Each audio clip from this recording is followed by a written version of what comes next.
मुनाफिक डरते रहते हैं कि उनके बारे में कहीं कोई ऐसी सूरत न उतर आए कि उनके दिल की बातों को इन मुसलमानों पर जाहिर कर दे। कह दो कि हंसी किए जाओ, जिस बात से तुम डरते हो अल्लाह उसको जरूर जाहिर कर देगा। और अगर तुम उनसे इस बारे में दरियाफ्त करो तो कहेंगे कि हम तो यूं ही बातचीत और दिल लगी करते थे। कहो, क्या तुम अल्लाह और उसकी आयतों और उसके रसूल से दिल लगी करते थे? उज्र मत पेश करो, तुम ईमान लाने के बाद काफिर हो चुके हो।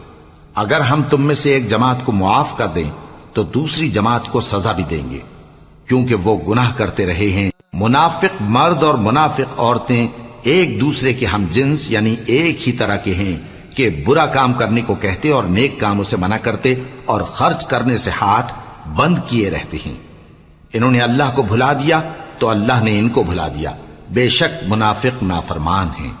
अल्लाह ने मुनाफिक मर्दों और मुनाफिक औरतों और काफिरों से आतश जहन्नम का वादा किया है, जिसमें वो हमेशा जलते रहेंगे।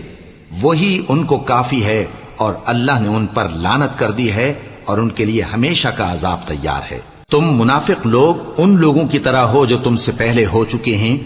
वो तुमसे ज्यादा ताकतवर और माल औलाद में कहीं ज्यादा थे, तो वो अपने हिस्से से फायदा उठा चुके।